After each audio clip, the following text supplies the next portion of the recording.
Bonjour Jean-François, bienvenue. Bonjour. Bienvenue à tous, bienvenue au Lunch Connecté de la Mêlée, un de plus. On est très contents, ces formules mettent en avant des talents et des expériences et des expertises.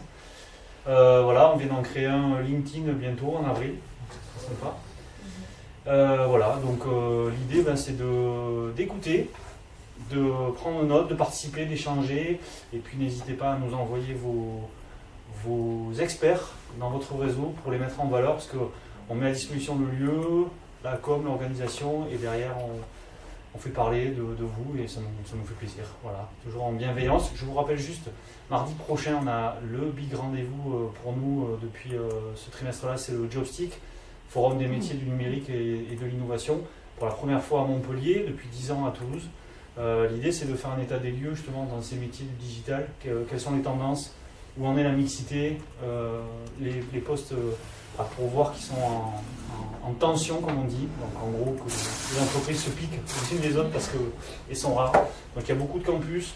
On a des beaux partenaires comme Montpellier Business School qui nous amènent énormément de contenu, de volonté, d'énergie, parce qu'ils ont compris, ça y est, ils arrivent à se dire que la transformation digitale des entreprises traditionnelles, elle est essentielle. Et donc l'idée, c'est que cette journée, elle montre aux jeunes les profils qu'il faut et les compétences qu'il faut acquérir pour aller dans ces métiers-là, parce qu'il y a énormément d'emplois dans ces métiers.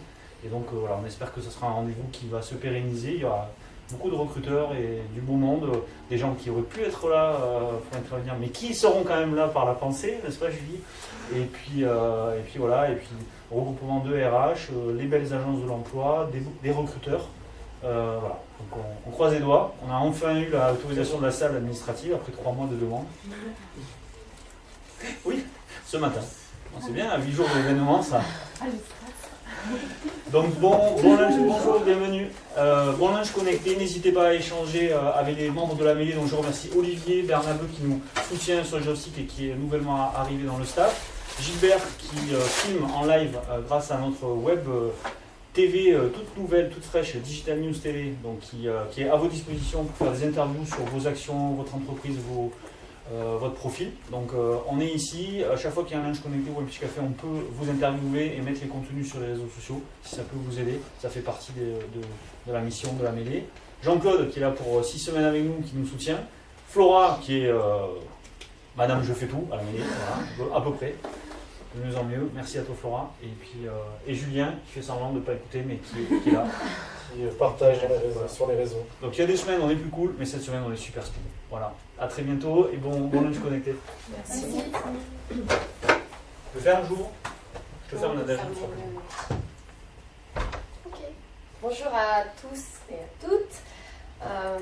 Donc pour ce lunch connecté sur la pleine conscience, donc là c'est vraiment la pleine conscience, l'approche de la pleine conscience utilisée pour le bien-être et l'efficacité au travail. Donc il y a différentes utilisations de la pleine conscience, mais là on va vraiment s'orienter dans le domaine du travail, même si je vais prendre forcément des exemples de la vie courante et notamment des exemples qui me sont chers en tant que parent, etc. etc. Mais voilà, l'idée c'est vraiment de l'axer sur le bien-être et l'efficacité au travail. Donc je vous remercie d'être venu à ce lunch connecté. Je vais vous présenter très rapidement pour quelques personnes qui ne me connaissent pas encore ici. Donc je suis la fondatrice de WiseMind, une société que j'ai créée en Malaisie quand j'y habitais. Je fais maintenant partie de la coopérative d'entrepreneurs Créalid. Donc je suis life entrepreneur, donc je prends ma vie en main et j'aide mes clients à en faire de même, à devenir entrepreneurs de leur vie. J'ai en décembre, certains d'entre vous me connaissent peut-être plus par rapport au sommet virtuel que j'ai organisé. Donc c'était un sommet francophone des entrepreneurs de leur vie et l'idée était d'inspirer le maximum de personnes à prendre leur vie en main. Donc j'ai eu plus de 3000 personnes inscrites sur cet événement, donc qui était uniquement diffusé sur internet. Et ensuite j'anime une communauté sur Facebook, donc des entrepreneurs de leur vie, où j'ai actuellement plus de 18 000 personnes. Donc je publie, j'accompagne, etc. Voilà. Et par rapport à la pleine conscience, ce qui nous rassemble aujourd'hui, donc j'ai suivi différents parcours de formation dans ce domaine-là. Donc j'ai suivi un des parcours qui est le plus connu en France et dans le monde, donc le MBSR, donc c'est la réduction du stress par la pleine conscience. Donc c'est un programme sur 8 semaines C'est quelque chose que j'ai fait il y a 7 ans à peu près. Suite à ça, comme c'est quelque chose qui m'a beaucoup marqué, qui m'a beaucoup aidé et qui, je peux dire, a transformé ma vie, j'ai voulu continuer à aller plus loin. Donc je me suis formée pour être enseignante en pleine conscience, donc avec un Shamash Alidina qui est le spécialiste de la pleine conscience à Londres. Voilà. Et ensuite, suite à cette formation, j'ai eu la chance de participer à la formation qui a été créée et développée par Google aux États-Unis, donc en anglais Search Inside Yourself. Et j'ai fait partie du premier programme public, donc ouvert à tout public, parce qu'à la base, c'est un programme qui était uniquement destiné aux salariés de Google US. Après, ils avaient ouvert à tous les Googlers du monde. Et enfin, ils commencent à l'ouvrir au public. Donc, j'ai eu la chance de faire cette formation il y a 3 ans à Singapour, donc à Google. Voilà, en ce qui concerne la pleine conscience. Donc, juste pour commencer, je voudrais savoir qui a déjà pratiqué la pleine conscience dans cette salle. 1, 2, 3. Alors, est-ce que vous avez suivi un programme particulier? Non, c'est très de méditation. D'accord. Donc, des méditations de pleine conscience. Ok. Moi, j'ai suivi un programme à Montpellier. C'était quel programme? Une BSR avec Béatrix Toto. D'accord. J'ai fait des stages, je sais pas, j'ai dû faire 3 mois et demi. Oui, c'était une séance sur toutes les semaines pendant Ouais, une voilà, semaine. puis avec des séminaires D'accord. la journée et tout, voilà. Ok, très bien. Et moi, j'avais commencé avec Elodie Auchard. Ok. Et maintenant, sur téléphone, sur l'application Petit Bambou. Et maintenant, je teste celle de Jonathan Lema. D'accord. Oui, Voilà. oui, sur les antisèches. Très bien. D'accord, alors pour commencer, parce que c'est vrai qu'on entend beaucoup de choses autour de la pleine conscience. Pour certains, ça peut être encore une nébuleuse, surtout qu'il y a pas mal d'idées fausses. Le terme en lui-même, pleine conscience, n'est peut-être pas forcément très accrocheur, surtout en France, dès qu'on parle de conscience. Moi, je vois bien, quand j'utilise le terme, je vois bien que ça a tendance à fermer certaines personnes. Donc, juste pour aller un peu plus loin dans la définition de la pleine conscience, donc c'est pas quelque chose qui s'intellectualise, c'est quelque chose que l'on pratique. Donc, pour vous faire sentir ce qu'est la pleine conscience, je vais vous faire pratiquer tout de suite. Voilà. Alors pour commencer, je vais juste vous demander de prendre une position confortable, les 2 pieds au sol, décroiser les jambes. Je vais rester debout du coup. Et je vais vous demander, donc les yeux ouverts, de commencer à regarder la salle dans laquelle vous êtes, de bien prendre le temps de porter votre attention sur ce qu'il y a autour de vous. Donc que ce soit les couleurs, que ce soit les textures, que ce soit les jeux de lumière et d'ombre. Donc prenez le temps de regarder cette salle dans laquelle vous êtes entré et je suis quasiment sûre que vous n'avez pas forcément porté votre attention. Les objets,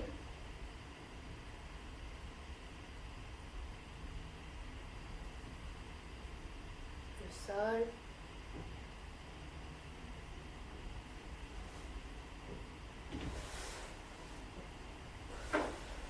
Donc l'idée c'est de porter son attention et ce sans jugement.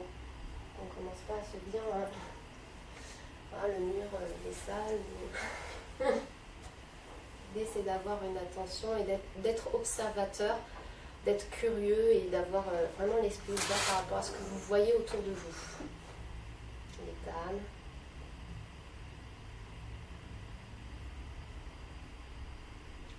Les personnes aussi.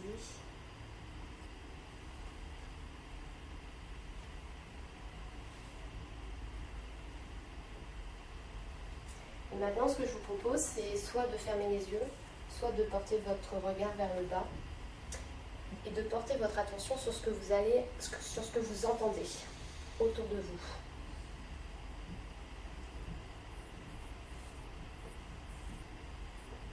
Donc ça peut être des sons plus ou moins proches.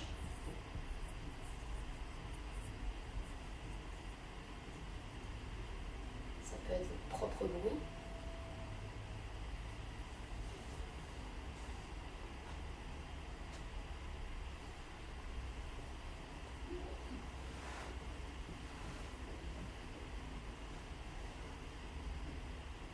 Juste observer sans juger.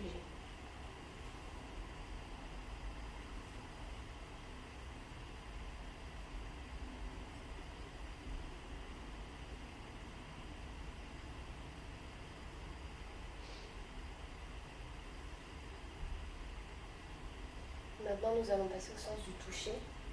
Donc, je vais vous demander, donc vous pouvez garder les yeux fermés ou le regard vers le bas.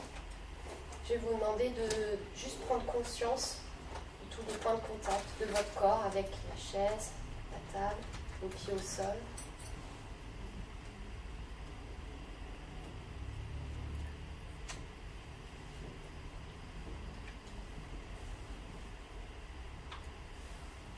Peut-être plus subtilement le contact de vos habits sur votre peau.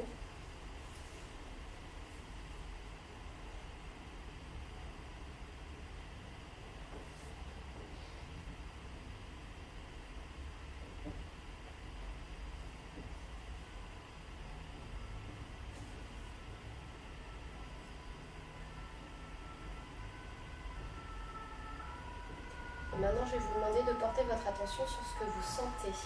Donc, les odeurs autour de vous, toujours sans jugement.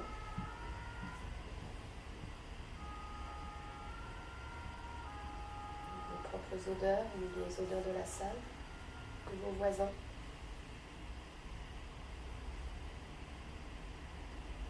Ou l'absence d'odeur.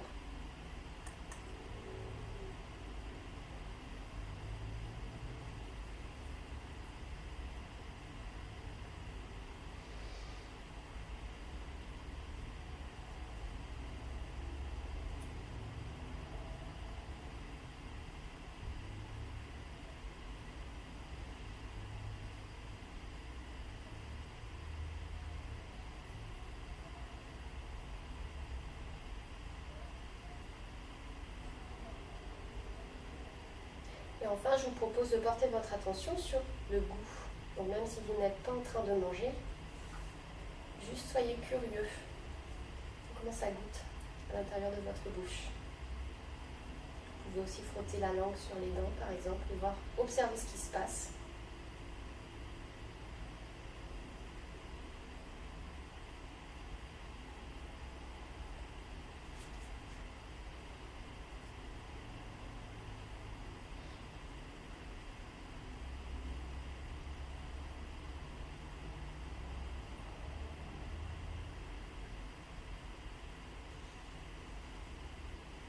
Quand vous êtes prêt, vous pouvez rouvrir les yeux.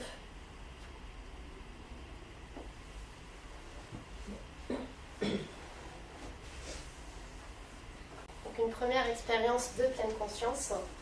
Est-ce qu'il y a des retours par rapport à ce que vous avez vécu? Est-ce que vous souhaitez apporter un commentaire ou un... Oui. Alors même si c'est effectivement pas l'objectif à la base de la pleine conscience, mais c'est un effet effectivement corollaire de la pleine conscience. Et c'est en ça que la pleine conscience se différencie aussi avec la relaxation. Là, dans le cas de la pleine conscience, et je tiens à insister, dans le cas de la relaxation, on va essayer d'appuyer sur le bouton off, d'échapper en quelque sorte aux tensions du quotidien. Dans la pleine conscience, au contraire, on appuie sur le bouton on. Donc on va aller voir, vraiment prendre conscience et porter notre attention sur ce qui se passe. Donc on ne va pas essayer de fuir la réalité. Et ça, c'est un des premiers principes très importants de la pleine conscience.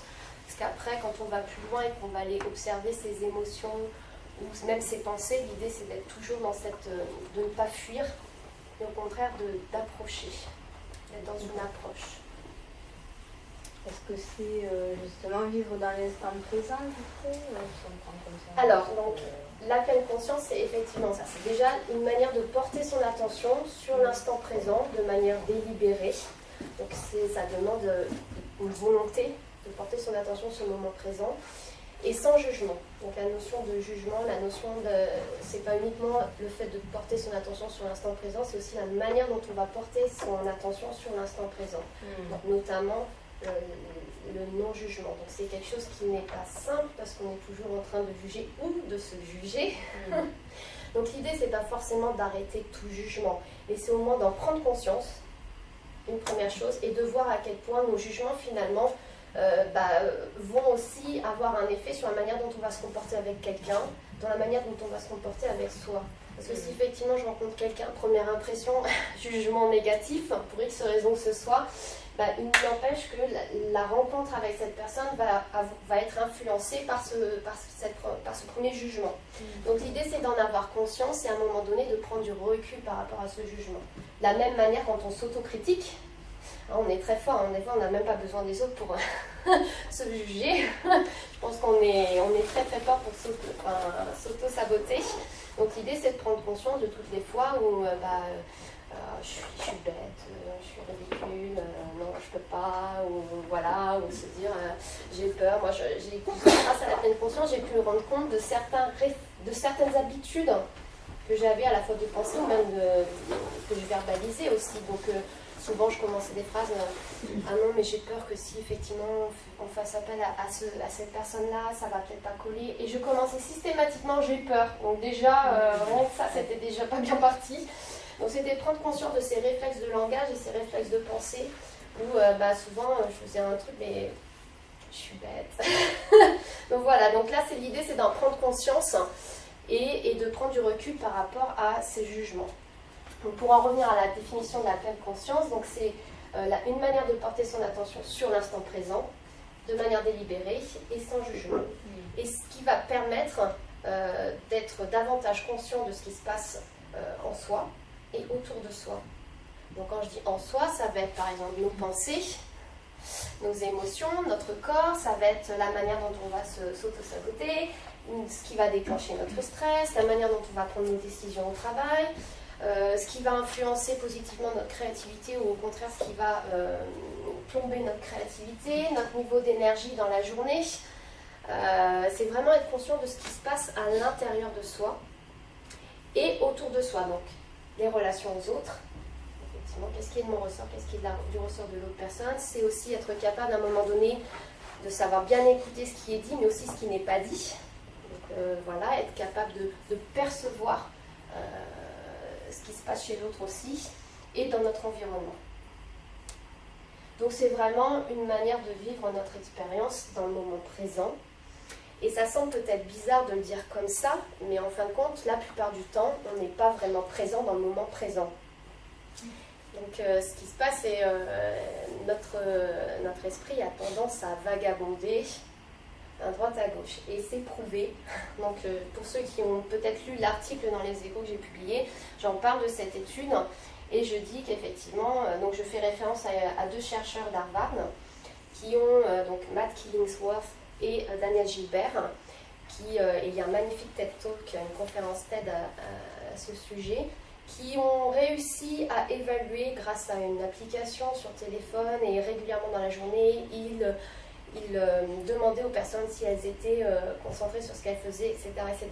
Ils ont réussi à évaluer que dans 47% des cas, les gens pensent à autre chose que ce qu'ils sont en train de faire. Donc ça veut dire quasiment la moitié du temps éveillé, on est en train de penser à autre chose. Alors ça dépend, c'est une moyenne, donc ça dépend des personnes, ça va dépendre de la situation. Donc ça peut aller à 60% quand on prend notre douche ou quand on se brosse les dents, 50% quand on travaille, 40% quand on fait du sport et 10% quand, vous savez, quand on fait l'amour. Voilà, c'est ce qu'ils ont réussi à évaluer. Donc c'est une donnée très importante parce qu'effectivement notre esprit vagabonde et donc il va avoir tendance à aller dans le passé, dans le futur, il va avoir tendance à imaginer des scénarios souvent catastrophes. Et dans un programme de pleine conscience, c'est justement l'idée, c'est de prendre conscience de ce vagabondage de l'esprit. Parce qu'à chaque fois que notre esprit vagabonde, on n'est pas dans le moment présent, on n'est pas pleinement conscient.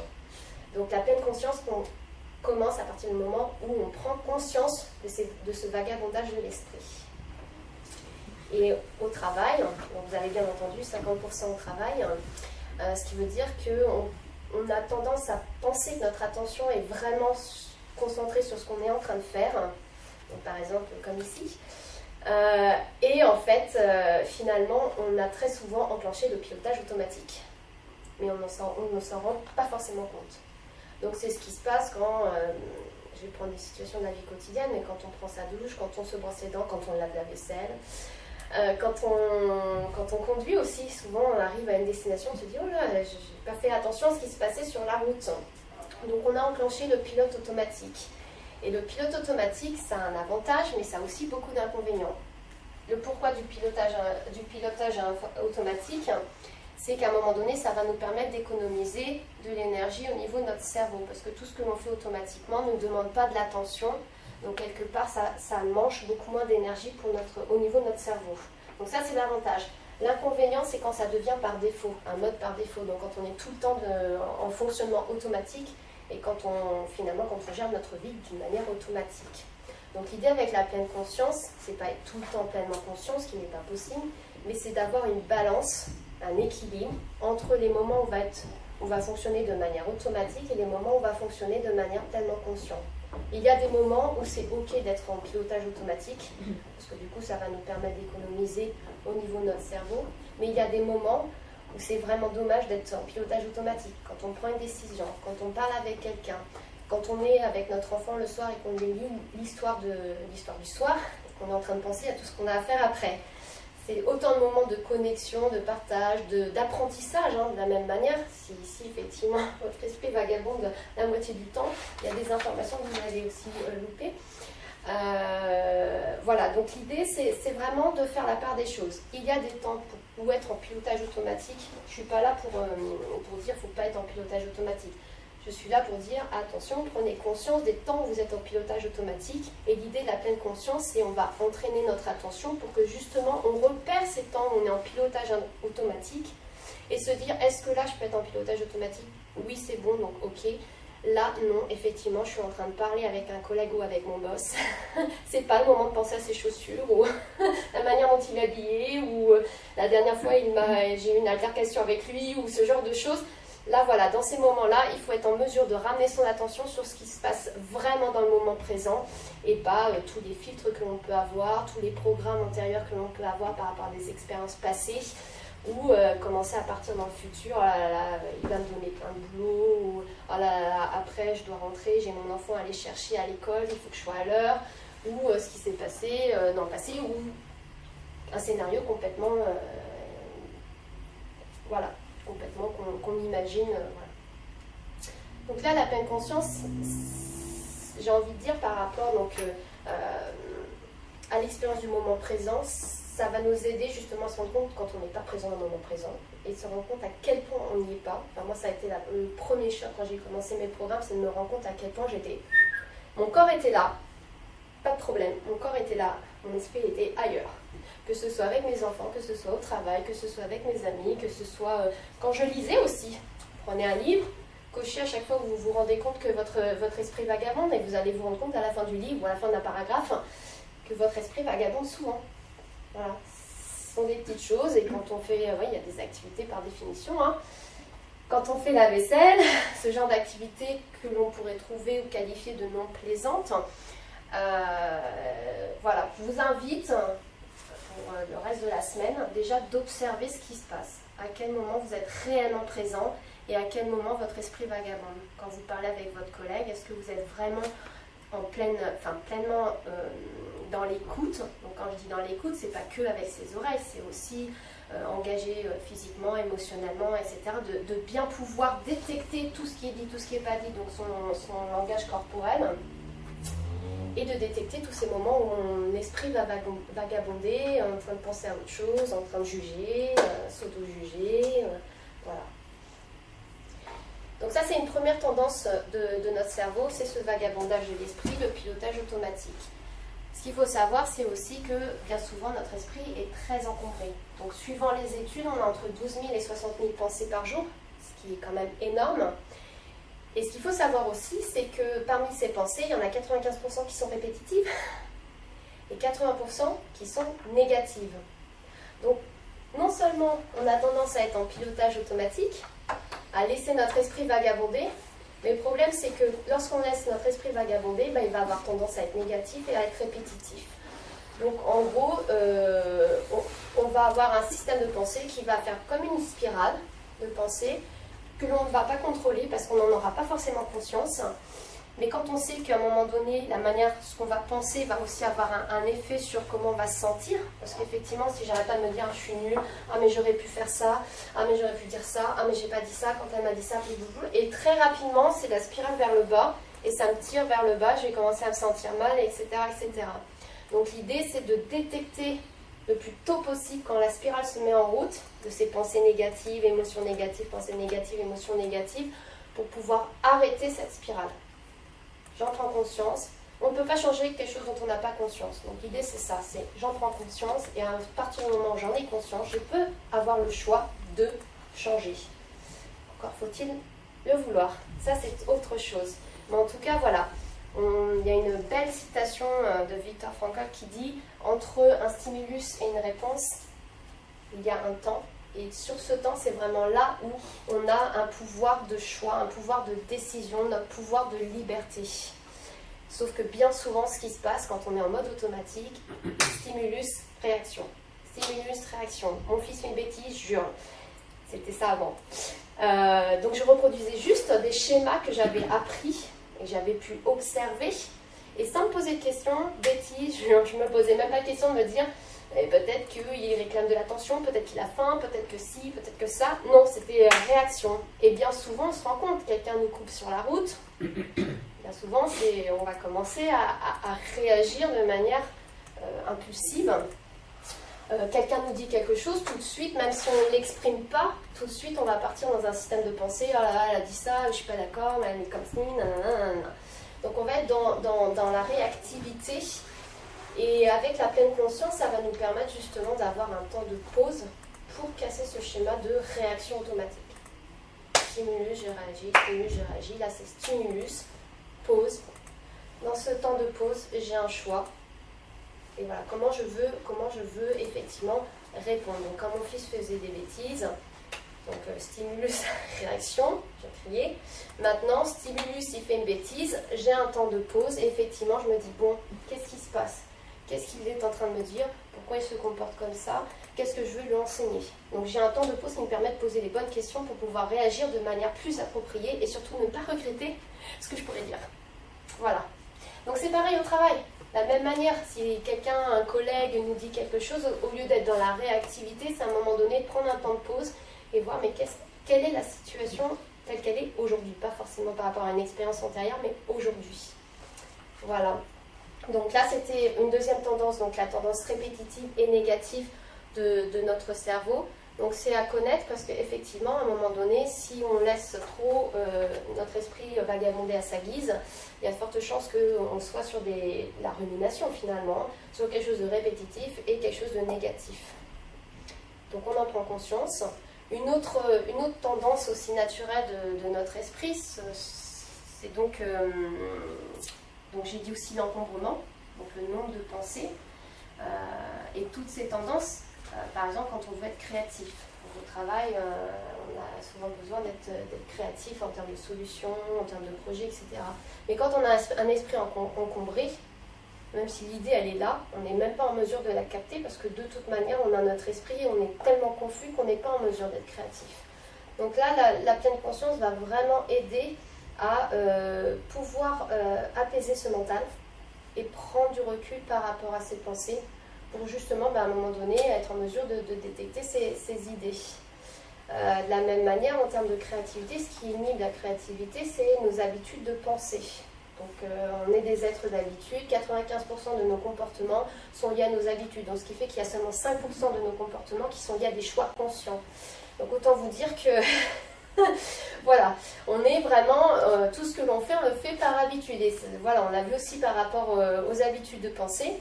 Donc en termes de créativité, ce qui veut dire qu'à un moment donné, si on n'a pas conscience de ces habitudes que l'on a, on va très souvent venir avec les mêmes solutions et on va avoir du mal à venir avec des solutions un peu plus innovantes, un peu plus qui sortent de l'ordinaire ou autre. Voilà par rapport à ça. Donc je parlais des tendances naturelles de l'esprit. L'idée avec la pleine conscience, c'est vraiment de prendre conscience de notre manière de fonctionner au quotidien, que ce soit au travail ou à l'extérieur du travail, la frontière, est-ce qu'il y a une frontière d'ailleurs entre les deux, mais la frontière est fine, de manière à pouvoir mieux le réguler. Donc effectivement, si à un moment donné, je suis souvent en pilotage automatique, ce qui ne me permet pas de détecter peut-être des opportunités au travail, ce qui ne me permet pas de détecter que tel collègue ne va pas très bien, mais du coup, comme j'étais dans mes pensées, je ne m'en suis pas rendu compte, de détecter qu'à un moment donné, mes décisions, finalement, je les prends par rapport à des situations qui sont passées antérieurement, mais qui n'ont plus lieu d'être dans l'instant présent, parce que la situation n'est pas la même. Voilà, toutes ces situations au travail, à un moment donné, si on n'en a pas conscience, en termes d'efficacité, on va être limité. Après, l'idée, c'est aussi de prendre conscience de la manière dont on ne gère pas notre mental, la manière dont on ne fait rien pour ressourcer notre mental aussi. Donc voilà, quand vous faites des pauses au travail, si vous faites des pauses, donc quand vous faites des pauses au travail, qu'est-ce que vous faites? Est-ce que vous allez regarder sur Facebook ou est-ce que vous faites quelque chose qui vous régénère mentalement et vraiment? Qu'est-ce que vous faites pendant vos temps de pause? Est-ce que vous méditez? Il m'est arrivé de faire de la cohérence cardiaque. Ah oui, c'est un outil aussi possible. Ouais. En période de stress, c'est plutôt très très bénéfique. Moi j'avais une question par rapport à la sophrologie. Est-ce que c'est aussi quelque part quand on fait la partie un peu sophronisation où on est détendu, etc., un peu guidé comme vous l'avez fait? Est-ce que c'est aussi de la pleine conscience? Alors, bon, je ne suis pas une spécialiste de la sophrologie, mais pour moi la pleine conscience, elle s'inscrit complètement dans tout ce que l'on fait au quotidien, que ce soit lorsque l'on travaille, que ce soit lorsqu'on fait de la sophrologie, que ce soit quand on fait de la cohérence cardiaque, c'est la manière dont on va être dans le moment présent, c'est-à-dire qu'on va porter notre attention. Et en sophrologie, alors, petit bémol parce que je suis pas sophrologue, mais effectivement, si on fait de manière automatique, on ne sera pas dans la pleine conscience. Si à un moment donné, même quand je fais des méditations du chakra, c'est pareil, la manière dont je vais faire ma méditation, je vais être pleinement consciente de ce qui se passe dans l'instant présent. Donc c'est vraiment la manière dont on va prendre sa douche, la manière dont on va lire, la manière dont on va communiquer, la manière dont on va marcher. Petit exemple, comment ça se passe quand vous marchez entre par exemple la voiture et votre lieu de travail? Est-ce que vous êtes dans vos pensées en train de vous dire ah là là, ma to-do list, j'ai ça à faire, ou en train de penser peut-être à l'altercation que vous avez eue sur la route, quelqu'un qui vous a coupé, etc. Ou est-ce qu'au contraire, vous êtes vraiment pleinement présent dans ce qui se passe? Donc je fais attention à mon environnement, donc je porte mon regard sur la richesse de la vie qui se passe autour de nous et dont on n'a pas souvent conscience. Donc à la fois l'environnement, le chant des oiseaux, le soleil, surtout qu'ici on a de la chance pour ça, mais pas. Donc ça peut être tout simplement porter son attention sur le contact de mes pieds avec le sol. Tout simplement, ça nous ramène au moment présent. Ça peut être juste porter son attention sur une partie du corps, ça peut être juste le souffle, ça peut être juste les sons. Et en fait, l'idée, c'est d'utiliser des ancrages comme ça qui vont nous ramener au moment présent. Quand on sent que l'esprit commence à vagabonder à droite à gauche, il suffit d'avoir un point d'ancrage pour me ramener au moment présent. Et ça, c'est quelque chose que l'on peut facilement faire au travail. Donc assis devant son PC, on n'a pas besoin de fermer les yeux, fermer les yeux, on peut juste peut-être les baisser un petit peu, mais il suffit juste à un moment donné, je porte mon attention sur les sons, ou alors je vais porter mon attention sur ma main, juste une main, ou sur mon corps en entier, ou une partie de mon corps, sur mon souffle. Voilà, il suffit de choisir un point d'ancrage. Après, suivant les personnes, ça peut être différents types d'ancrage, ça peut aussi dépendre du moment de la journée, etc. Mais ça, c'est quelque chose, ça ne se voit pas, même si vous le faites ici, je ne le verrai pas. Tu as des applications qui permettent de faire sonner une cloche de pleine conscience à n'importe quel moment de la journée pour t'assurer que vraiment tu es centré sur ce que tu fais au lieu de divaguer à plein de choses. Parce que ce qui se passe avec la pleine conscience, c'est que c'est pas forcément sur la technique en elle-même, parce que finalement c'est assez simple, c'est surtout de se rappeler de faire la pratique. Donc c'est surtout ça. Et souvent on a, même quand alors tu as fait le programme MBSR, 45 minutes de méditation par jour, et des fois, il faut être régulier, c'est tous les jours 45 minutes pendant les 8 semaines et au-delà si on souhaite continuer, etc. Mais en fait, là, moi ce que je remarque avec mes clients, c'est que la difficulté, elle n'est pas dans la pratique en elle-même, elle est dans créer l'habitude de méditer. Créer l'habitude de pratiquer. Et ça, effectivement, c'est... Ouais. Il faut un certain temps aussi pour l'inscrire, justement. Oui. Bah, c'est comme toute habitude. Hein. Une habitude, à un moment donné, il faut un certain effort, le temps qu'on crée l'habitude. Et une fois que l'habitude est en place, c'est quelque chose qu'on fait sans effort. Par contre, une fois qu'on médite, il ne faut pas être en mode automatique, il faut être vigilant. L'habitude, c'est juste dans l'action de méditer, de se mettre à méditer, mais pas pendant le temps de méditation. Et une fois que l'habitude est créée, ça ne demande plus d'effort parce qu'on a des... En plus, il y a des techniques en termes de création d'habitude. On va créer une routine, on va avoir un déclencheur. Donc, par exemple, pour moi, c'est le matin quand je me lève, c'est la première chose. Donc, je mets mon réveil plus tôt, de manière à ne pas être dérangée par mes enfants. Mais maintenant, ils savent, mes enfants, ils savent que s'ils se lèvent plus tôt, ils voient maman, ils ressortent parce qu'ils sont habitués. Mais du coup, je me lève plus tôt pour faire ma méditation le matin. Je sais que ça, c'est systématique. Et puis, de toute manière, mon réveil sonne, c'est mon déclencheur. Je médite. Donc, je n'ai même plus à y réfléchir parce que c'est déjà calé dans mon emploi du temps. De la même manière, le soir. Et après, dans la journée, effectivement, j'ai des temps où je fais des méditations plus courtes. Donc là, je vous explique comment on pratique. Parce qu'effectivement, je parle de méditation, mais il n'y a pas que la méditation qui permet de travailler sur la pleine conscience. Comme vous l'avez vu, il suffit de marcher et de porter son attention à l'intérieur de soi ou à l'extérieur de soi pour travailler sa pleine conscience.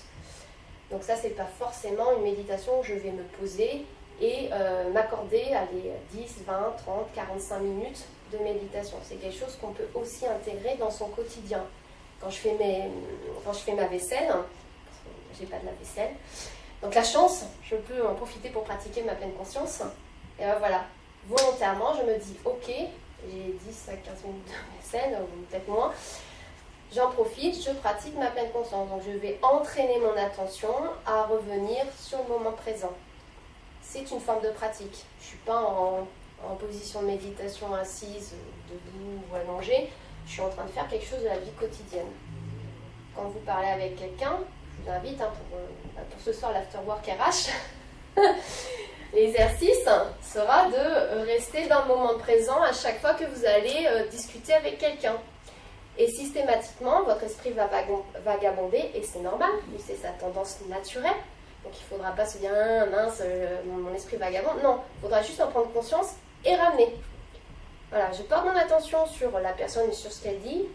Mon esprit va vagabonder, je le ramène et je reste. Et en fait, c'est ce mouvement de va-et-vient entre je porte mon attention sur le moment présent, mon esprit vagabonde, je m'en rends compte, je ramène, je reste ici.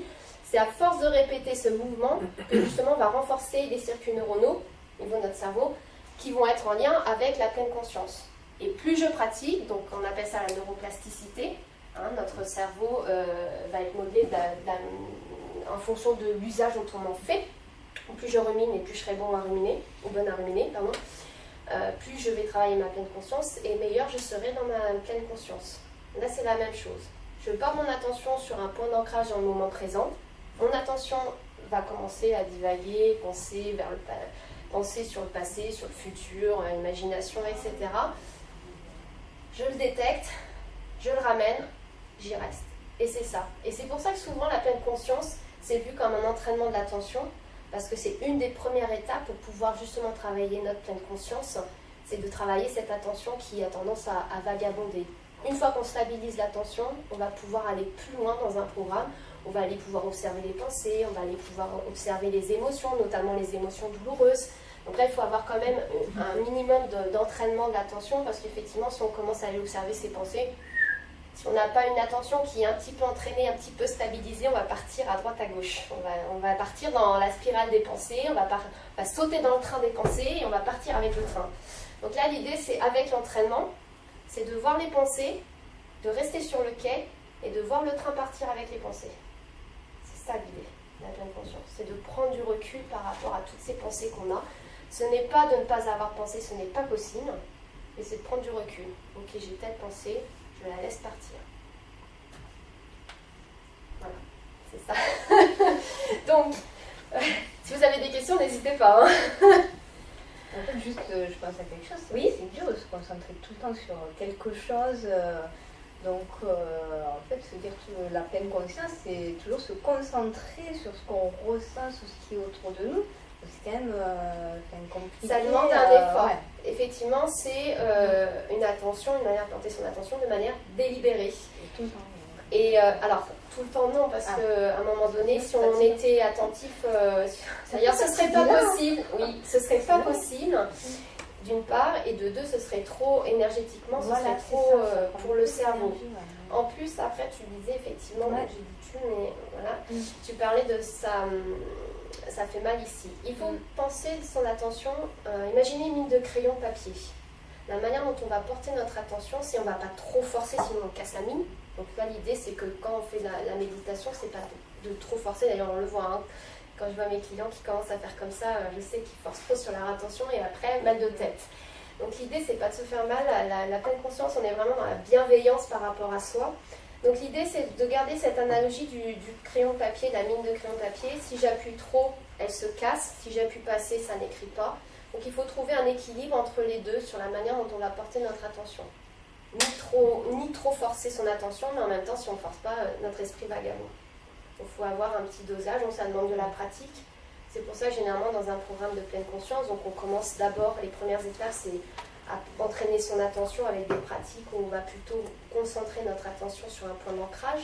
Donc la respiration, le corps, les sons, etc. Et en plus, on va vraiment jouer sur différents types d'attention. On va avoir une attention extérieure ou une attention intérieure. Extérieure, je vais prendre les sons environnants.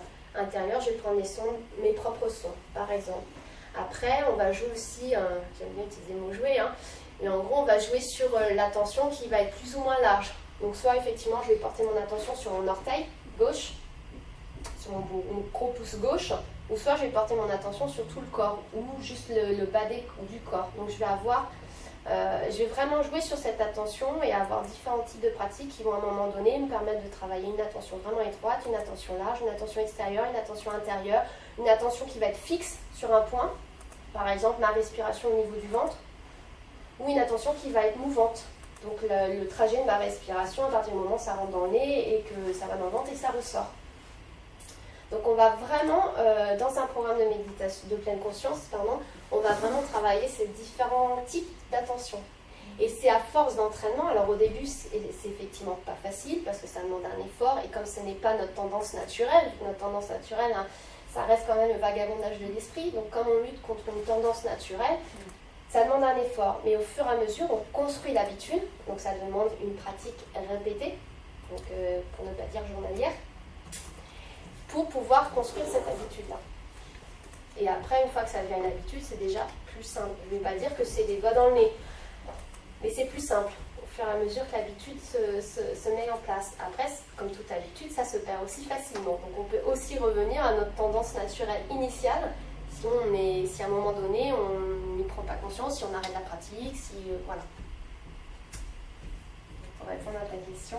Donc les pratiques de pleine conscience, donc il y a à la fois la pratique de la méditation de pleine conscience, donc il y a différents types de méditation. Là je parle vraiment de la méditation de pleine conscience.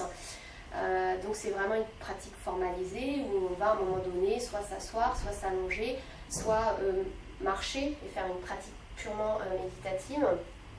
Donc au travail, ça va être assis sur sa chaise, donc ça passe relativement discrètement dans un environnement de travail, si on ne fait pas 30 minutes les yeux fermés. Mais ça peut, si ce n'est déjà que 5 minutes régulièrement dans la journée, je vous invite à essayer et à voir par vous-même les effets que ça a sur vous. Essayez, j'ai envie de vous dire, ne me croyez pas, essayez par vous-même et voyez ce que ça donne pour vous. Déjà d'inclure des mini-méditations dans votre journée pendant le temps de travail, après effectivement en dehors du temps de travail. Donc c'est vraiment ce qui va vous permettre le plus d'entraîner votre attention et de vous entraîner à être pleinement conscient. Après, j'ai des clients qui ne pratiquent pas la méditation et qui pratiquent la pleine conscience dans leurs activités de tous les jours. C'est aussi possible. La méditation aide davantage parce que c'est vraiment un temps où on va prendre 10, 15, 20, 30 minutes à travailler spécifiquement sur ça. Après, j'ai des clients qui ont du mal à commencer avec une méditation assise, donc une forme plus statique.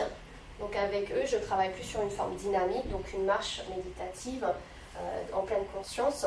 Donc il faut aussi savoir s'écouter et à un moment donné se dire bon bah j'ai du mal à rester assis, peut-être que je peux commencer par une forme plus dynamique. Après peut-être que c'est pas 30 minutes et c'est normal. Quand on crée une habitude, on commence toujours par une petite habitude qui ne va pas nous mettre en position d'échec. Donc on va commencer avec une méditation, allez, 5 minutes. Hein, la pleine conscience, c'est aussi ça, c'est être bienveillant avec soi. L'idée, c'est pas de vous forcer à faire la méditation, un petit peu, mais pas que ça devienne quelque chose dont on s'en dégoûte. Donc mettez-vous en situation de facilité, commencez 5 minutes, le lendemain 5 minutes, petit à petit vous allez augmenter 7 minutes, 10 minutes, 12 minutes. C'est pas grave si le voisin il fait 45 minutes. Vous vous basez par rapport à vous. Qu'est-ce que vous souhaitez faire? En plus, il y en a qui font 45 minutes, mais à la fin, finalement, on se rend compte que les 20 dernières minutes, ils sont plus vraiment conscients. Donc, donc du coup, il vaut mieux prévoir plus court, mais être sûr de bien le faire et être sûr que ce soit une pratique régulière. Donc moi, c'est ma position par rapport à mes programmes de pleine conscience. Et c'est d'ailleurs le sujet du livre que j'ai écrit, c'est vraiment comment créer son habitude de méditer. Et dans tout ce qui... dans les sciences des habitudes, c'est ce qui est recommandé. C'est surtout ne pas se mettre en situation d'échec. Donc si on commence en disant « Allez, je commence 45 minutes le premier jour », c'est sûr qu'il y en a les 3/4 qui vont être dégoûtés de leur pratique. Donc l'idée, c'est de vraiment commencer plus petit, être sûr d'être dans une position de succès. Et petit à petit, je vois que j'arrive à le faire tous les jours, je peux commencer à augmenter. Donc ça, voilà, la méditation. Les deuxièmes pratiques, c'est quand on fait dans son quotidien. Donc il peut y avoir des rappels comme la sonnette, clochette, voilà, qui peut aussi nous rappeler, voilà, effectivement, toutes les 1 ou 2 heures, suivant comment on peut le faire, pour se dire, ok, je suis à mon mon poste de travail, à un moment donné, je me recentre sur moi. Déjà, c'est aussi se recentrer sur soi. Je fais attention à mon souffle, par exemple. Moi, je suis dans un open space et du coup, c'est devenu presque un jeu pour les autres aussi. Bon, au début, je fichais un peu de moi, mais bon, j'assume totalement. Et du coup, ça les oblige aussi à jouer le jeu finalement après. Et c'est assez drôle, quoi. Ouais. C'est intéressant à faire. Ouais.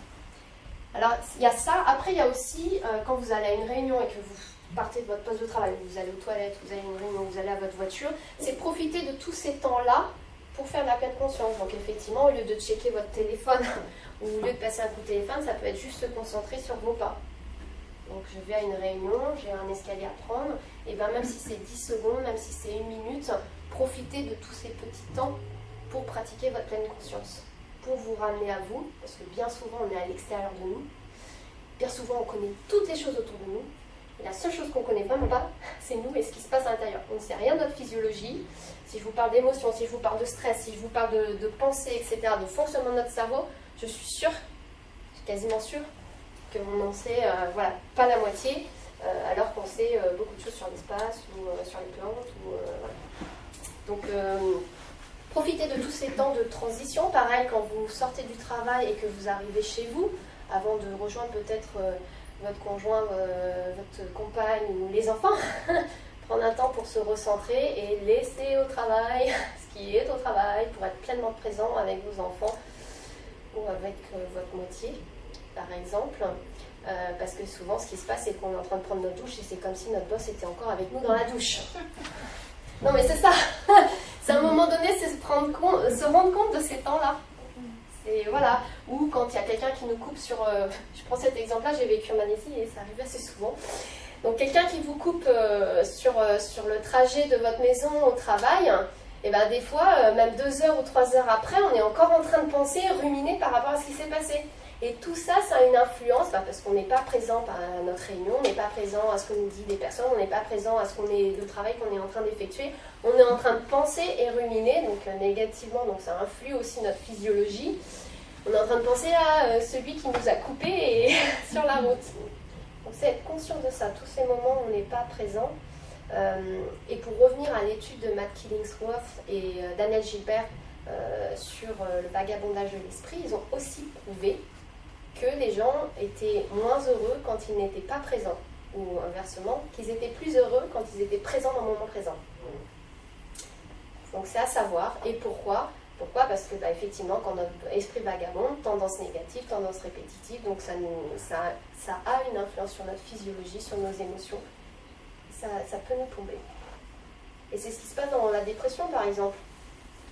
Dans la dépression, c'est que les gens sont dans une spirale de pensée négative qui va entraîner des émotions négatives, qui vont entraîner des pensées négatives. Et on est dans cette spirale-là. Et à un moment donné, quand on est dans cette spirale-là, tant qu'on n'en a pas conscience, tant qu'on ne casse pas cette spirale-là, on y reste. Et du coup, ça influence notre humeur. Et au-delà de l'humeur, notre bien-être. Voilà. Et Jonathan Lemond, qui enseigne la méditation, pour ceux qui ne connaissent pas, il dit quelque chose d'assez intéressant. Il dit qu'en fait, on a deux choix, soit de se laisser contrôler par son cerveau, soit de prendre le contrôle de son cerveau. Et du coup, la méditation aide beaucoup parce qu'elle aide à prendre conscience finalement que nos pensées, c'est juste des pensées qui nous traversent et qui ne représentent pas du tout finalement la vérité. Et donc, ne tient qu'à nous de faire le choix finalement de soit écouter ces pensées, soit de les laisser passer. C'est vrai parce qu'en fait, finalement, on se rend compte que notre cerveau, ça peut être notre meilleur allié, comme ça peut être notre meilleur ennemi. Et si on n'a pas conscience de ce qui se passe, on ne peut changer que ce dont on a conscience. Donc si on n'a pas conscience de ce qui se passe, on est à la botte de notre cerveau, de notre esprit. À partir du moment où on en a conscience, on a un choix. On a un choix à un moment donné d'en faire son meilleur ami, d'en faire son meilleur allié. Voilà. Et la méditation, la pleine conscience permet cela. C'est comme justement de commencer par des méditations guidées. Oui, alors oui. Les anti-sèches du bonheur. Oui. Les méditations guidées, moi j'en fais encore des fois, j'aime bien tester d'autres méditations, pas que de la pleine conscience d'ailleurs. Donc j'en utilise aussi. C'est vrai que pour commencer, si on ne suit pas un programme, pour commencer, ça nous aide parce que c'est comme une sorte de tuteur en fait. Ça va nous aider, petit à petit on va être en mesure de le faire seul. Parce que l'idée, c'est effectivement aussi de pouvoir le faire seul, n'importe où, que je sois en voiture à un feu, que j'arrive à l'école avec mes enfants, je marche entre la voiture et l'école, ou que je sois au travail, que n'importe où, ou avant de faire une intervention. Voilà, qu'à un moment donné, c'est quelque chose que l'on a tout le temps avec nous, donc on peut tout le temps le pratiquer. Et par rapport aux pensées, donc c'est vrai qu'il parle de la non-identification à ses pensées. C'est vrai que quand on va plus loin, parce qu'il y a différents niveaux, dans la pleine conscience, le premier niveau, c'est de se rendre compte, prendre conscience du fonctionnement de notre esprit, notre cerveau.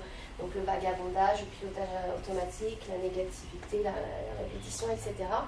Mais plus on va loin, une fois que notre attention est plus entraînée, on peut effectivement aller observer davantage le contenu de ses pensées. Et ça demande vraiment une attention stabilisée, donc une pratique, pour justement aller voir, on se rend compte qu'à un moment donné, on n'est pas nos pensées, on n'est pas nos émotions, etc. etc. Mais c'est vraiment quelque chose qui suit une progression. Et moi, à titre personnel, c'est pour ça que je ne fais pas comme des cours de yoga où, par exemple, je pourrais proposer une séance par semaine toute l'année. Je ne fais pas ça, je fonctionne par programme. Donc déjà, mon background, c'est dans la formation. Donc déjà, pour moi, il y a une progression. Et si une semaine, j'ai telle personne, la semaine d'après, j'ai d'autres personnes, et la troisième semaine, j'ai d'autres personnes, je ne peux pas faire progression. Donc il n'y a pas un véritable travail. Pour moi, c'est pas aussi intéressant que si effectivement il y a un programme, on dit 8 semaines par exemple dans le MBSR, ou d'autres programmes fonctionnent sur d'autres nombres de semaines. Et voilà. Comment est-ce que tu amènes la méditation en entreprise à des gens qui n'ont pas choisi de méditer? Alors, moi je sais que je ne fonctionnerai pas avec des entreprises qui forcent leurs salariés à faire de la méditation parce que ça doit être une décision personnelle. Et quand j'ai des clients qui viennent me voir, parce que souvent on a une idée de la pleine conscience, mais on n'imagine pas ce que c'est, je commence toujours par une opportunité. Est-ce que c'est le bon outil? Parce qu'effectivement, tu vas parler de la cohérence cardiaque, la sophrologie, il y en a d'autres des outils. Et je ne suis pas en train de dire que tout le monde doit faire de la pleine conscience, je ne suis pas une gourou. Je propose un outil, après, effectivement, je vérifie que ce soit bien opportun, parce que ça peut ne pas être ça, donc auquel cas je redirige vers d'autres personnes. Ça peut ne pas être le bon moment. Donc il y a certaines situations où ça va peut-être plus relever de la psychiatrie, où j'ai une amie aussi qui a fait face à un deuil. Donc effectivement, on ne va pas faire ça la semaine ou le mois suivant, quoi. Donc je vérifie l'opportunité, je vérifie la faisabilité, parce que j'ai aussi eu des clients au début qui effectivement n'étaient pas prêts à pratiquer entre les séances. Donc si la personne n'est pas prête à pratiquer, c'est pas la peine. Hein. Elle va apprendre, mais si elle ne pratique pas, elle n'en retire rien.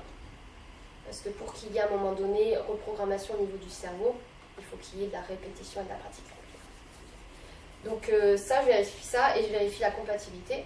Parce qu'effectivement, coach ou formateur, c'est quand même très personnel. Donc il existe plein d'autres enseignants de pleine conscience. Donc l'idée, c'est d'aller vérifier la personne qui nous convient mieux par rapport à l'énergie qu'elle dégage ou par rapport à son expérience ou autre. Il y a des enseignants qui vont être plus psy, des enseignants qui vont être plus, j'ai envie de dire, non psy, les coachs ou autres. Donc c'est quelque chose aussi à vérifier. Et puis moi, en tant que coach, je n'accepte pas de travailler avec tout le monde. Donc je me permets aussi de vérifier la compatibilité. Voilà. Donc je ne travaillerai pas avec une entreprise qui force ses salariés à faire la méditation. Alors, forcément, mais si on sait que c'est bien pour eux et qu'on essaie de leur dire, bon bah voilà, on aimerait vous sensibiliser à cette pratique et leur proposer du coup un temps sur un lunch comme ça, oui. de se sensibiliser alors ça, c'est à la différent, pratique. effectivement. Je suis curieuse de voir un peu des gens qui n'auraient pas forcément choisi, tu vois, d'être là, mais qui sont quand même OK pour essayer. Est-ce que du coup... Là, dans ce cas-là, c'est différent, effectivement. Quand je dis forcer, c'était par rapport à un programme où on s'engage davantage. Ouais. Mais effectivement, pour des personnes il faut juste peut-être leur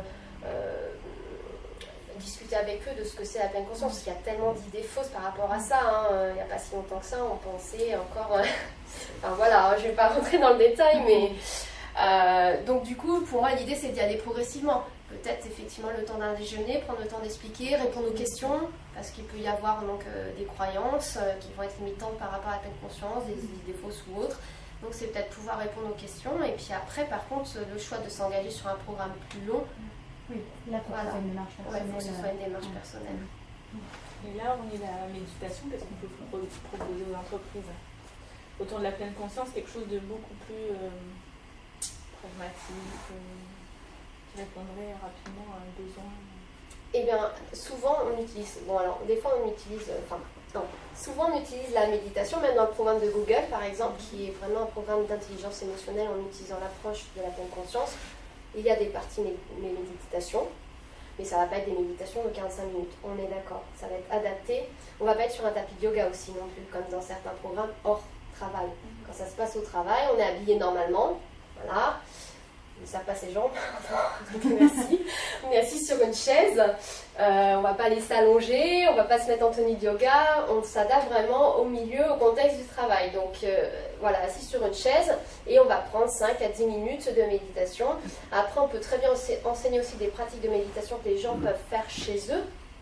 Donc là, c'est aussi intéressant.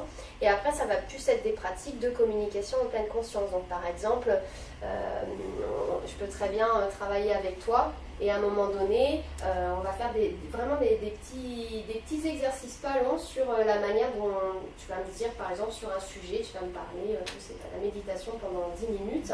Et l'autre personne, l'idée, c'est qu'elle soit effectivement attentive à ce que tu vas dire. Et pouvoir après retraduire voilà, ce qu'a dit Najat sur la méditation. Donc à un moment donné, ça permet de prendre conscience que finalement, on ne retient pas beaucoup de choses. De prendre conscience aussi que même si effectivement c'est 5 ou 10 minutes, notre esprit vagabonde. Et c'est de pouvoir après travailler sur ça. Là, c'est par rapport à la communication. Après, comme type de pratique... ça va être aussi sur comment on va intégrer la pleine conscience dans le milieu du travail. Donc il va y avoir un certain nombre d'acronymes, il va y avoir aussi donc, des méditations guidées, des outils qui peuvent aussi aider. Donc c'est voir comment, c'est pas uniquement apprendre la technique en elle-même et la comprendre, c'est aussi savoir l'intégrer au milieu du travail.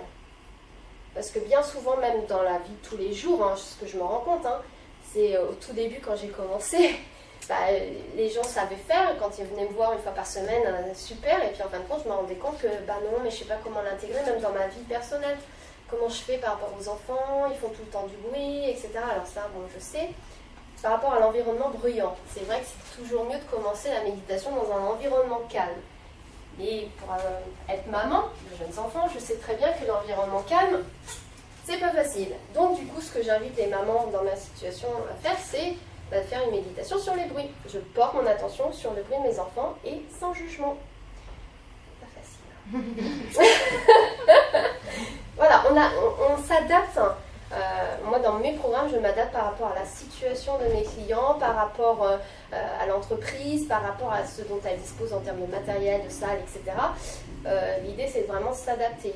J'ai eu des clients, je fais aussi pas mal en ligne, parce que j'avais des clients qui voyageaient tellement, donc une semaine en Chine, une semaine en Malaisie, une semaine au Japon, etc., à peu près même créneau horaire. Et bah, du coup, sur Internet, ça se passe très bien, ça se passait très très bien. J'ai eu un client, c'était vraiment pour travailler sur le sommeil. Et ben finalement, il a pris conscience avec le programme que il lisait BBC News en train de coucher. Il avait des habitudes qui ne favorisaient pas son sommeil. Et en plus, il s'est rendu compte que finalement, il dormait plutôt pas mal. Donc croyance, je ne dors pas bien, je viens de voir pour ça. Et au final, non, en fait, je dors plutôt bien. J'ai juste enlevé peut-être BBC News avant de me coucher et peut-être aussi, effectivement, elle avait un esprit très encombré durant la journée, donc forcément, je vous invite aussi à observer ce qui se passe quand votre esprit est moins encombré la journée et quelle influence ça a sur votre sommeil. Moi, je le vois personnellement, si effectivement il y a des journées où je regarde pas la télé, donc j'ai pas ce souci-là, mais si effectivement j'ai une journée où j'ai pas réussi à pratiquer dans la journée parce que je suis en réunion ou autre, je sais que le soir, même si je pratique, mon sommeil ne sera pas de la même manière que si je pratique régulièrement dans la journée. Ne serait-ce que 5 minutes, déjà pour se recentrer sur soi, au lieu d'avoir toujours notre attention vers l'extérieur. Et les résultats concrets, c'est instaurer une communication positive. Oui, alors par rapport aux résultats, je vous ai passé toute la partie scientifique. Il y a plus de 2500 études scientifiques qui prouvent les bienfaits de la pleine conscience. Notamment dans le milieu du travail, il y en a beaucoup moins, parce que ça a été étudié d'abord dans la vie de tous les jours et notamment sur le stress, la dépression, etc. Mais ça prouve que déjà, personnellement, au niveau physiologique, sur le système immunitaire, sur l'hypertension artérielle, certaines maladies comme ça, il y a des effets. Et après, dans le milieu du travail, les études actuelles prouvent qu'effectivement, donc c'est plus d'empathie. Parce que là, c'est carrément, il le vérifie comment? Il le vérifie en faisant des IRM, des scans du cerveau, et se rendent compte effectivement comment ça bouge au niveau du cerveau. Donc ils se rendent compte qu'effectivement, par exemple, au niveau du cortex préfrontal gauche, il va y avoir davantage d'activation et ça correspond aux émotions positives. Donc voilà, donc ils se sont rendus compte qu'effectivement, ça aide par rapport aux émotions positives, ça va aider par rapport à l'empathie, ça va aider par rapport à l'attention, forcément. Attention, concentration. La créativité, ils ont prouvé aussi que ça a aidé par rapport à la créativité divergente. Donc il y a différents types de créativité, la divergente, la convergente. Donc effectivement, la divergente, c'est celle qui nous permet d'avoir plein d'idées. Donc il y a une étude qui prouvait effectivement qu'un programme de pleine conscience aidait par rapport à la créativité divergente. Mais après, ça peut aussi s'expliquer parce qu'un esprit moins encombré, parce qu'on sort de nos habitudes de pensée, etc. En termes plus d'engagement des salariés, donc ça ce sont surtout des études en milieu anglophone, plus d'engagement des salariés, meilleure satisfaction des salariés aussi. Ça par contre, ce que je peux faire, c'est de vous donner parce que je ne l'ai pas fait, mais je me suis dit c'était un peu rébarbatif et ce que je peux faire, c'est envoyer une liste des références par rapport à justement les bienfaits de la pleine conscience au travail. Après dans la vie quotidienne, forcément ça joue aussi au travail. Et ça, si ça intéresse, je peux mettre sur le lien du lunch connecté les références. Est-ce qu'il y a d'autres questions? Si je suis très bavarde, je ne sais pas du tout. Non, c'est bon. bon. Est-ce que vous avez d'autres questions? Est-ce que vous voulez qu'on termine par une pratique? Ouais. 5 minutes alors. C'était pas ma cloche de pleine conscience. 5 minutes. Est-ce que c'est bon pour toi, Gilbert? Oui? Bon, je me mets ici, comme ça je peux m'asseoir.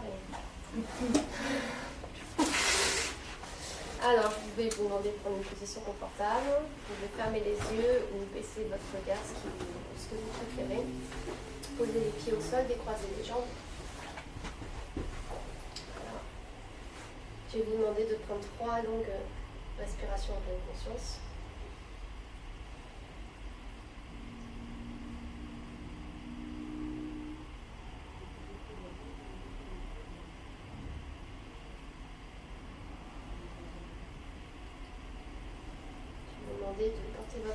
attention sur le contact de vos pieds au sol.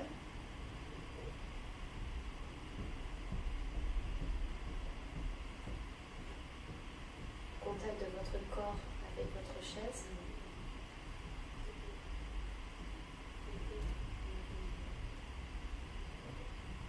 Le contact de vos mains avec soit vos jambes, soit la table.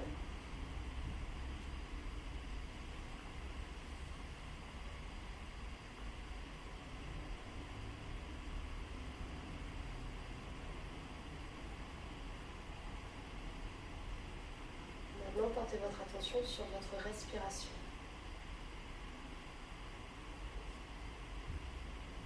Pour commencer, vous pouvez porter votre attention sur votre respiration, sur la partie du corps qui vous convient mieux. Donc, ça peut être soit au niveau du nez, soit au niveau de la gorge, au niveau de la poitrine, au niveau du ventre.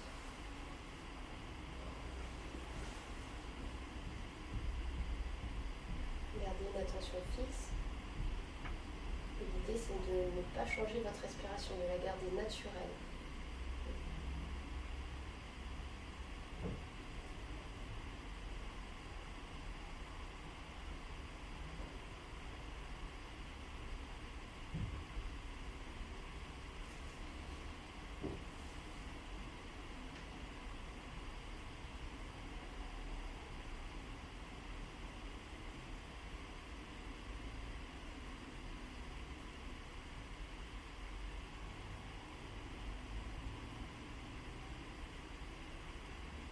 Si vous observez votre esprit qui vagabonde, gentiment vous ramenez votre attention sur votre respiration.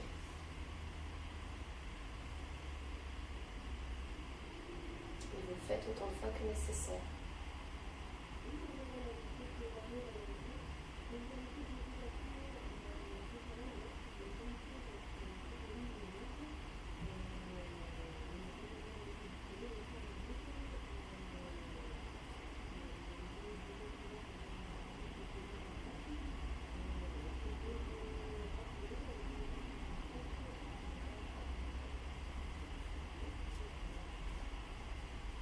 Maintenant, nous allons passer d'une attention fixe à une attention mouvante.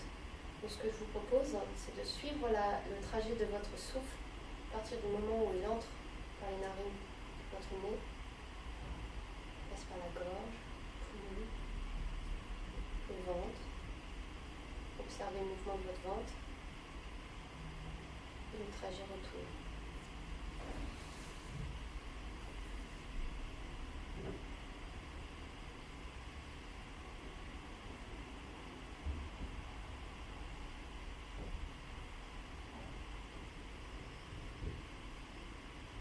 De la même manière, si votre esprit vagabonde, attiré par un bruit ou autre, ramenez votre attention sur le trajet de votre souffle.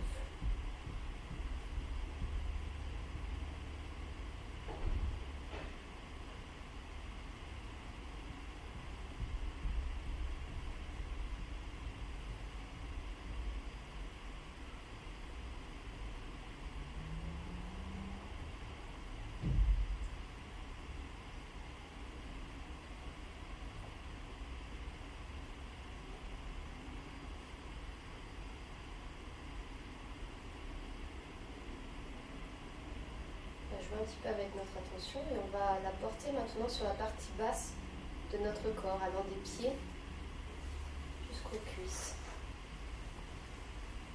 On va observer tous nos ressentis, toutes nos sensations corporelles ou absence de sensations corporelles.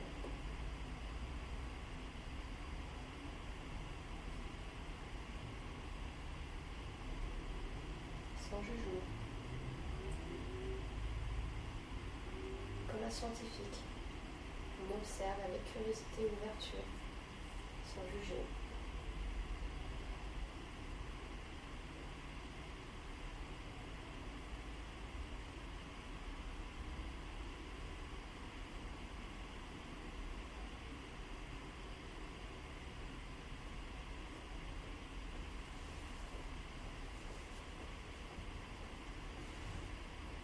On va passer maintenant à la partie médiane du corps, le ventre, les bras, la poitrine. De la même manière, on observe avec curiosité, bienveillance ce qui s'y passe.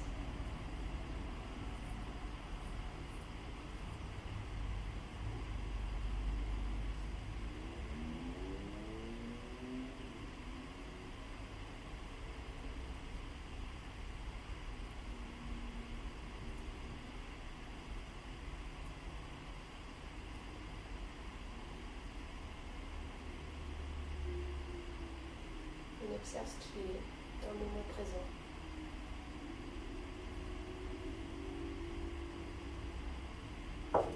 Le dos aussi.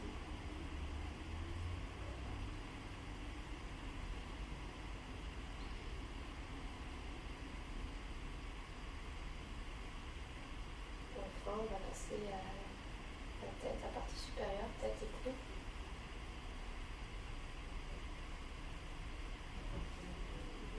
Observe les tensions éventuelles.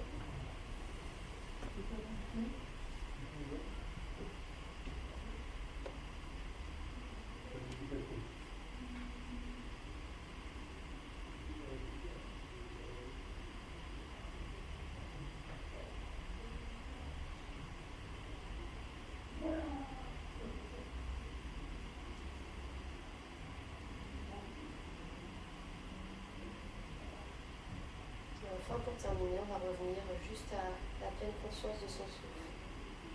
Sans chercher à modifier sa respiration, on observe juste.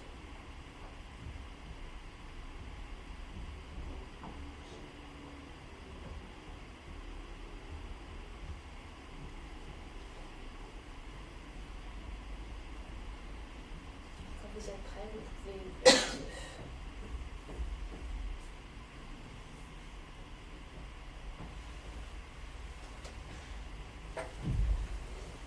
Alors, c'est une pratique possible, évidemment, il y a plein de différentes pratiques possibles. C'est un premier niveau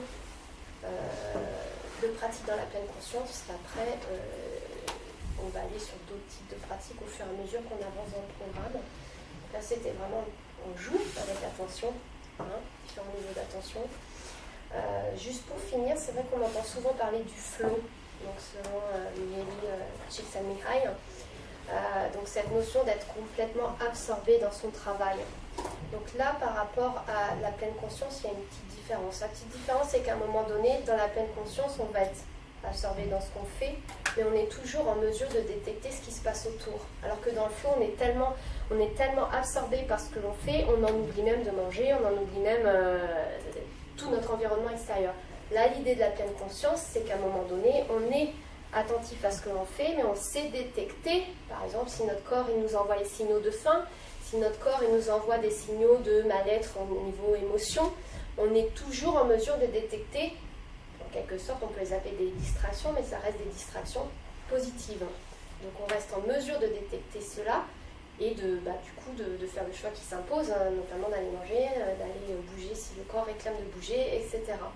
Donc c'est la grosse différence, la pleine conscience, on est attentif, mais on a une sorte de méta-attention qui peut nous permettre de dire où est mon attention et ce qui se passe autour. Voilà, je vous remercie.